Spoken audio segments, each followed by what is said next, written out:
अस्सलामु अलैकुम। अल्हम्दुलिल्लाह नहमदुहु व नस्तईनुहु व नस्तगफिरुहु व नु'मिनु बिही व नतवक्कलु अलैहि व नऊज़ु बिल्लाहि मिन शुरूरि अनफुसिना व मिन सय्यिआति अअमालिना। मन यहदिहिल्लाहु फला मुदिल्ल लहु व मन युद्लिल्हु फला हादिय लहु। व नशहदु अन ला इलाहा इल्लल्लाहु वहदहु ला शरीक लहु व नशहदु अन्न सय्यिदना व नबिय्यना व मौलाना मुहम्मदन अब्दुहु व रसूलुहु सल्लल्लाहु तआला अलैहि व अला आलिहि व अस्हाबिहि व सल्लम तस्लीमन कसीरन कसीरा। अम्मा बअदु फअऊज़ु बिल्लाहि मिनश शैतानिर रजीम। बिस्मिल्लाहिर रहमानिर रहीम। इन्नल्लज़ीना यत्लूना किताबल्लाहि व अक़ामुस्सलाता व अनफ़क़ू मिम्मा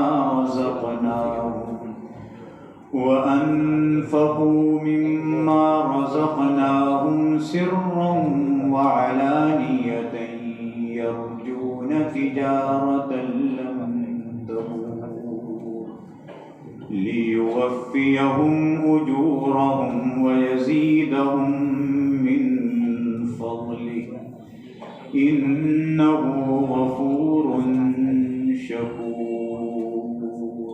सल्लल्लाहु अलैहि वसल्लम। बुजुर्गान मुहतरम और बिरादरान अजीज़,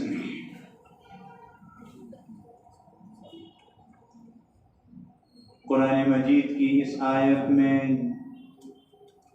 जिन तीन चीज़ों की तिजारत का जिक्र है, उसमें से दूसरी तिजारत नमाज को सीधा करना, ये बयान हो रहा था। और आपको बतलाया था कि नमाज में नियत तकबीर तहरीमा किस तरह कही जाती है, हाथ किस तरह बांधे जाते हैं, रुकू कैसा होता है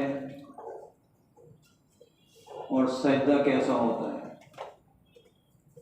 इतनी बात समझ लीजिए कि ये एक शरई उसूल है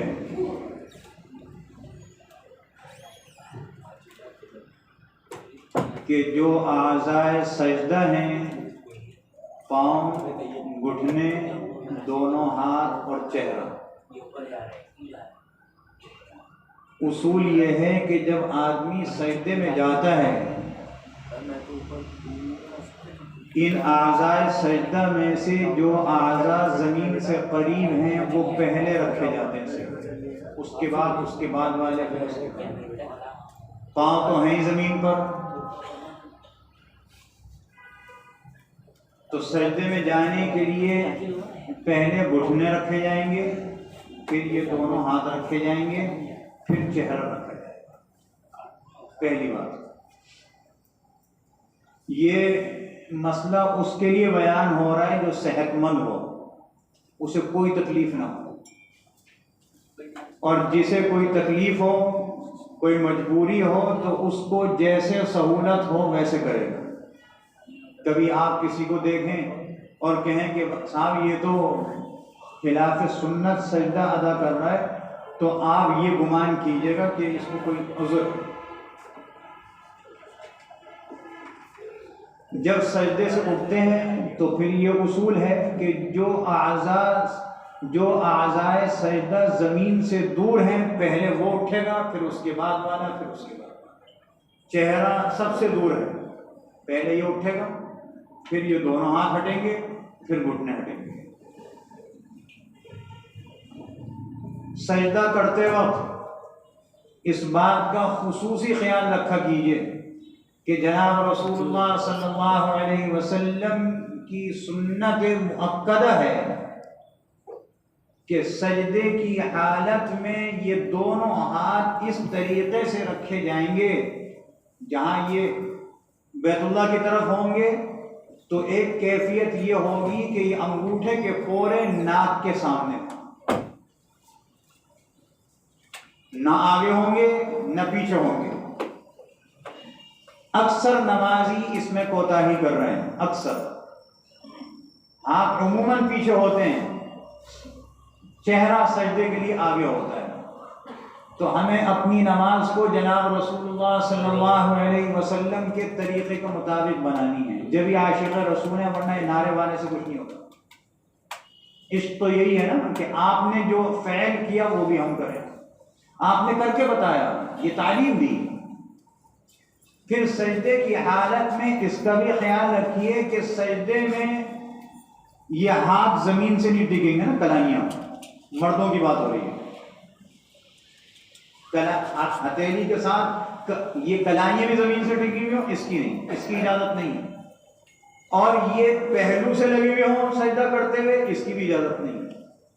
ख़वातीन करेंगी इस तरह कि उनके हाथ पहलू से लगे हुए हों, ये पूरे हाथ कलाई के साथ ज़मीन पर टिके, उनका सजदा बैठा सजदा होगा। हमारा सजदा खड़ा सजदा होता है। ख़वातीन का सजदा इस तरीक़े से होगा जिस तरीक़े से बैठी हुई है, बस बैठे तो यूं बिल्कुल सीधा ये सजदा होता है, और हमारा सजदा ऐसा होता है। इसका ख्याल रखना चाहिए। क्यों? इस वजह से कि अल्लाह के रसूल ने तो औरत के जनाजे में पर्दा रखा है कि आप खुली चारपाई पर उसकी मैयत नहीं ले जा सकते, ऊपर से ढकनी पड़ेगी, ऐसी खपश लगानी पड़ेगी जिससे पता ना चले। ये पर्दा है ना। और औरत का पर्दा नमाज में भी है। ये नहीं है कि नमाज में तो वो तो अलग घर के कोने में पढ़ रही है, उसका पर्दा नहीं, वहां भी पर्दा है। कितना पर्दा है? फुक़हा फरमाते हैं कि ये जो मलमल का दुपट्टा होता है, जो अमूमन हमारी औरतें घरों में इस्तेमाल करती हैं, इस दुपट्टे में नमाज नहीं होती, अदा ही नहीं होती। उसको दबीस किस्म का जरा मोटा दुपट्टा लेना पड़ेगा, ऐसा दुपट्टा जिसको ओढ़कर उसके अंदर से उसके बाल नजर ना आए, वो दुपट्टा ओढ़ना पड़ेगा, वरना नमाज अदा नहीं होगी। चाहे कुछ भी कर लें, अदा होना इसका नाम नहीं है मैंने नियत बांध ली और बाद में सलाम फेर दिया, ये अदा नहीं है। अदा वो है जो अल्लाह रब्बुल इज्जत ने मेयार बनाया, वो है अदा। तो हमने सजदा, मर्दों ने सजदा इस तरह करना है कि ये दोनों हाथ चेहरे के सामने हों और अंगूठे के पोरे नाक के सामने, और ये कलाइयां जमीन पर नहीं लगेंगी। और सजदे में इस बात का भी एहतमाम करना है कि हमारे ये दोनों पांव जमीन से टिकेंगे। हम में से कितने लोग कोताही कर रहे हैं कि सजदा करते हैं पांव जमीन से उठे हुए होते हैं। और ये बात याद रखिए कि सजदे की हालत में एक मर्तबा भी जमीन से पांव नहीं टिका तो नमाज नहीं होगी। और जब नमाज नहीं होगी, हमारा उठना बैठना बेकार चला जाएगा, वो सजदा ही अदा नहीं हुआ। इसलिए सजदे की हालत में हमारे पांव जमीन से टिके रहने चाहिए। अच्छा, अब ये दो सजदे हो गए, रकात पूरी हो गई, दूसरी रकात में खड़े हो गए, इमाम के इख्तिदा में थे तो इमाम ने जो पढ़ा उसको सुनेंगे, चाहे जहरी हो कि सिर्री हो। और इसमें यह भी ख्याल कर लीजिए कि 4 रकात वाली नमाज में पहली 2 रकातें फर्ज की पहली 2 रकातें आवाम की इस्तिलाह में, आवाम की जुबान में भरी भी पड़ी जाती है। इमाम साहब जो है ज़ोहर पढ़ रहे हैं ना, हमें तो पता नहीं चल रहा क्या पढ़ रहे हैं, लेकिन वो सूरह फातिहा के बाद कोई सूरत जरूर पढ़ रहा है। और बाद की 2 रकातें अवामी जुबान में खाली पड़ी जाती हैं, भरी भी नहीं होती, सिर्फ सूरह फातिहा पढ़ी जाती है। आसान लफ्ज़ों में कहूँगा ताकि सब समझ जाए। अगर फर्ज हमारे निकल गए, हम इनफरादी फर्ज पढ़ रहे हैं तो हमें भी इसी तरह पढ़नी पड़ेगी ना कि पहली 2 रकातें भरी भी होंगी, दूसरी 2 रकातें भरी भी नहीं होंगी। लेकिन जो 4 रकात वाली सुन्नतें हैं, जैसे ज़ोहर से पहले की, जैसे असर से पहले की, जैसे ईशा से पहले की, या हमने नफिल नमाज की नियत बानी 4 रकात की, तो ये 4 रकातें भरी भी पढ़नी पड़ेंगी। 4 रकातों में सूरह फातिहा के बाद सूरत मिलानी पड़ेगी, कुरान मजीद का कोई हिस्सा पढ़ना पड़ेगा, तो 4 रकातें भरी भी होंगी। अच्छा, अब 4 रकात वाली नमाज में 2 रकात के बाद बैठेंगे, इसको कहते हैं कायदा। 2 सजदों के दरमियान भी बैठ रहे थे, उसको कहते हैं जलसा। और 2 रकात के बाद हो, 4 रकात के बाद हो, इसको कहते हैं कायदा। इन दोनों कायदों में फर्क यह है कि पहला कायदा जो 2 रकात के बाद है, वो सिर्फ उसमें अत्तहियात पढ़ी जाएगी ना, अत्तहियातु लिल्लाहि वस्सलावातु वत्तय्यिबात, अस्सलामु अलैका अय्युहन नबिय्यु व रहमतुल्लाहि व बरकातुहू, अस्सलामु अलैना व अला इबादिल्लाहिस सालिहीन, अशहदु अन ला इलाहा इल्लल्लाह व अशहदु अन्न मुहम्मदन अब्दुहु व रसूलुहु। अत्तहियात ये है, पहले कायदे में सिर्फ ये पढ़ी जाएगी ना, तीसरी रकात के लिए खड़े हो जाएंगे। और दूसरे कायदा में ये अत्तहियात के बाद दरूद शरीफ भी पढ़ी जाएगी, दरूद शरीफ के बाद की दुआ भी पढ़ी जाएगी, उस दुआ के बाद रब्बना आतिना भी पढ़ी जाएगी, रब्बी, या फिर रब्बिग़फिरली वली वालिदैया वलिल मुमिनीना यौमा यक़ूमुल हिसाब, ये भी पढ़ा जाएगा।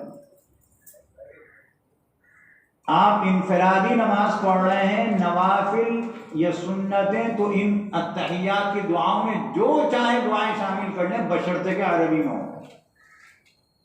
लेकिन फर्ज नमाज में बस यही सुन्नत है कि जो हैं उनको पढ़ के सलाम करें।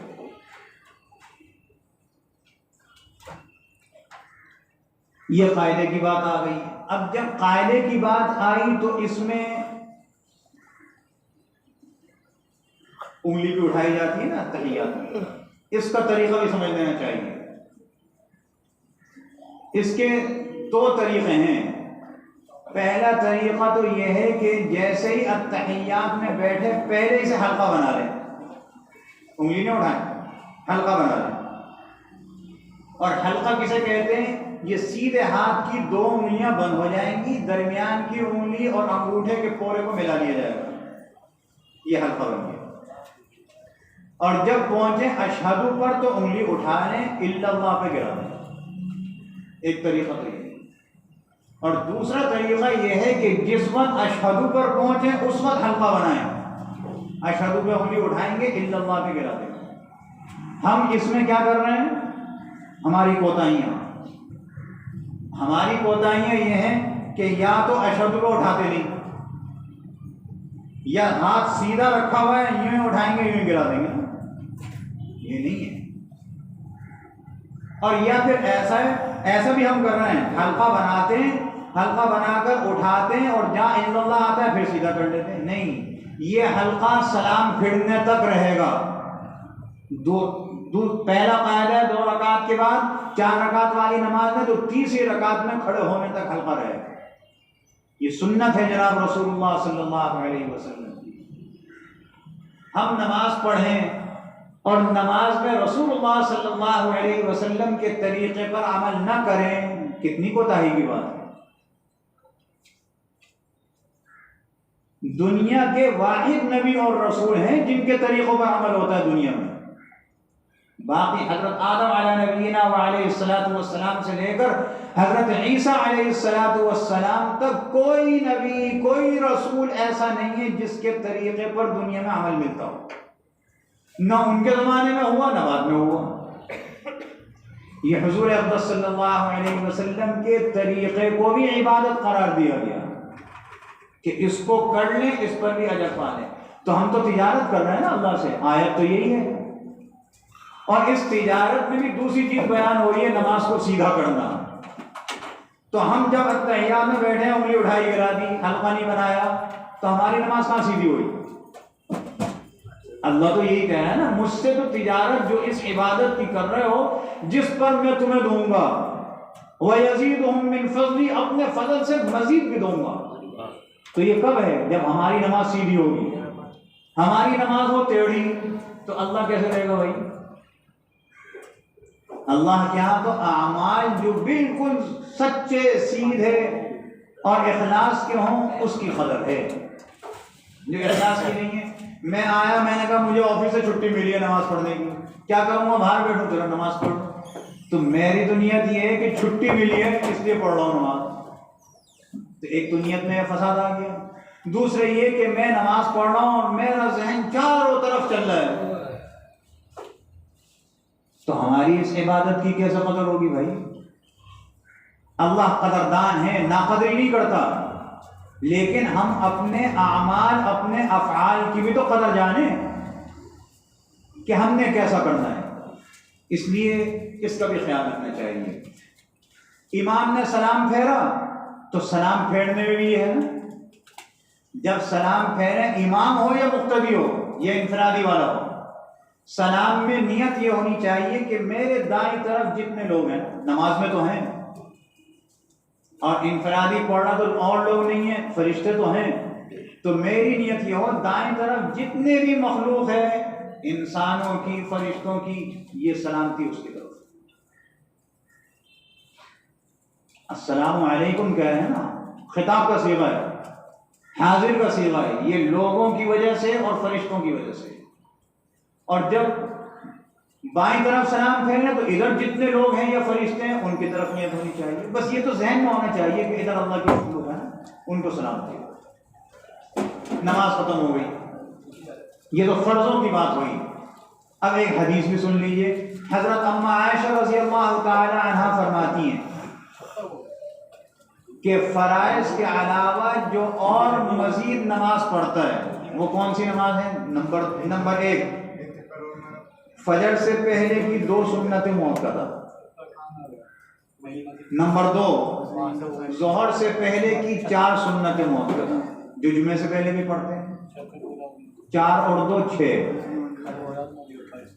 जोहर के बाद 2 सुन्नत मुअक्कदा, तो 6 और 2 8। मगरिब के बाद 2 सुन्नत मुअक्कदा, 8 और 2 10। ईशा के बाद 2 सुन्नत मुअक्कदा, 10 और 2 12। अम्मा आयशा रज़ी अल्लाह अन्हा फरमाती है जो फराइज के अलावा ये 12 रकातें रोजाना पढ़ता है, जनाब रसूलुल्लाह सल्लल्लाहु अलैहि वसल्लम इरशाद फरमाते हैं उसकी इस आदत की वजह से, इन रकातों के पढ़ने की वजह से अल्लाह रब्बुल इज्जत जन्नत में उसके लिए एक मकान, महल तामीर फरमाते हैं। कितना आसान नुस्खा है।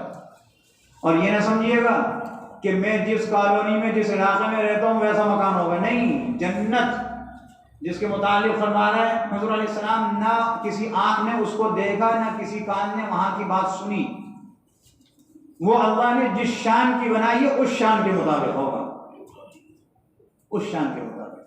कैसे अजीब शान है। हमारे हज़रत मौलाना मोहम्मद याकूब साहब नानोफी रहमतुल्लाह अलैह बड़े अल्लाह वाले थे, बहुत अल्लाह वाले।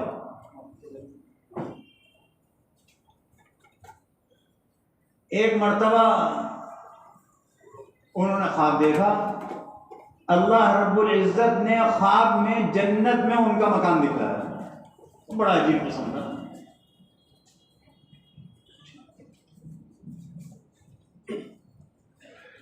और जब उसके अंदर जाने लगे तो फरिश्तों ने रोक दिया, कहने के आप इसके अंदर नहीं जा सकते, अभी वक्त नहीं आया। कहने के किसका है? कहने के मोहम्मद याकूब का है। अच्छा। एक मर्तबा दुनिया में किसी बहुत सख्त जरूरत से, बहुत सख्त जरूरत थी, अल्लाह से मांगा, ऐ अल्लाह मेरी ये सख्त जरूरत है, इसको पूरा कर दे। कुछ पैसों की जरूरत थी, अल्लाह से मांगा, सो गए। सोने के बाद फिर वो अल्लाह ने फिर दिखाया वो महल।